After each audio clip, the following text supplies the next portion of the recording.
The national security implications of the Malmstrom incident extend far beyond a single isolated event at one Air Force base. If unknown craft can indeed disable nuclear weapons at will, the entire foundation of global security strategy comes into question. Nuclear deterrence theory, the backbone of international security policy since the 1950s, fundamentally relies on absolute certainty that weapons will function when needed. The moment that certainty disappears, the stability of nuclear deterrence begins to crumble. A nuclear deterrent that can be disabled isn't a deterrent at all.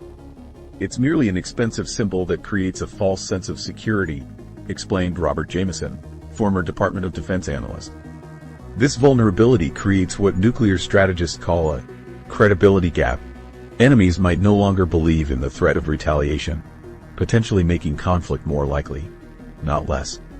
The military's initial response to the Malmstrom incident followed a predictable pattern: immediate classification of incident details, technical investigations seeking conventional explanations, and instructions to witnesses to maintain silence.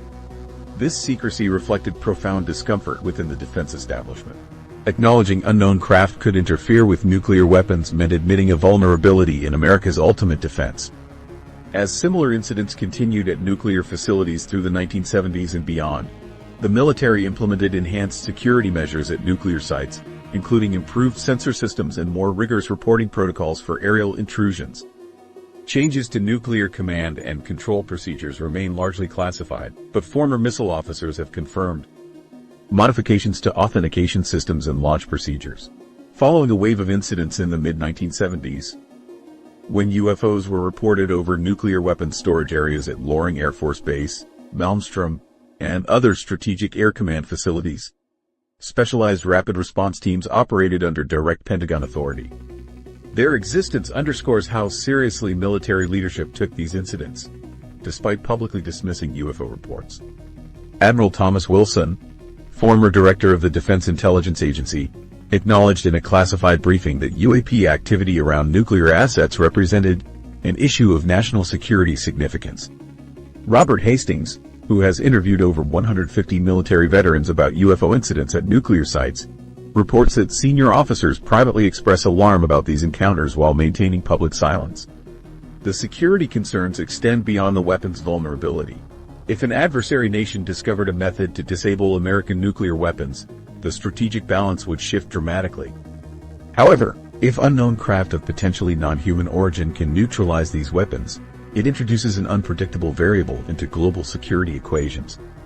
National security frameworks have no established protocols for responding to technological capabilities that exceed all known human development. Former missile officers who served after the 1967 incidents have confirmed enhanced physical security at missile sites, improved electronic monitoring systems, and modified alert response protocols.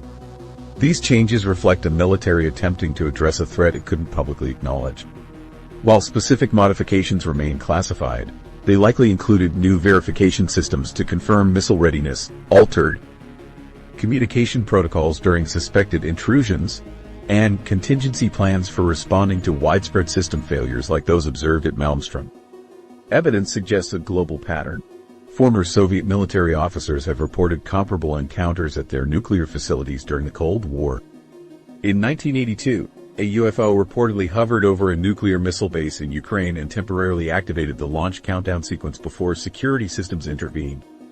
France, China, and the United Kingdom have experienced similar incidents at nuclear sites, though documentation remains limited due to stringent secrecy laws.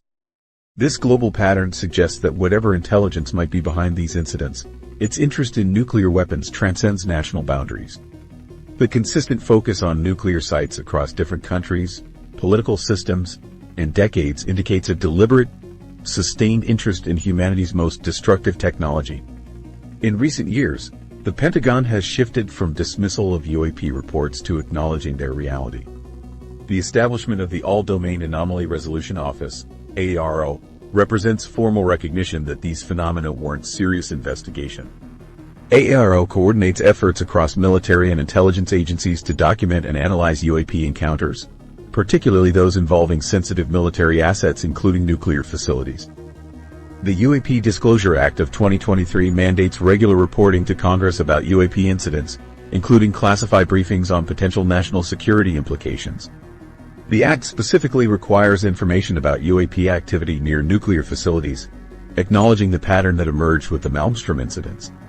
This shift from dismissal to investigation represents a dramatic evolution in the national security establishment's approach. After decades of treating UAP reports as distractions, military and intelligence agencies now allocate significant resources to understanding these encounters. If unknown craft can neutralize nuclear weapons at will, then the technology gap between these objects and current human capabilities creates what defense analysts call strategic asymmetry, a situation where one side possesses capabilities so advanced that conventional responses become meaningless.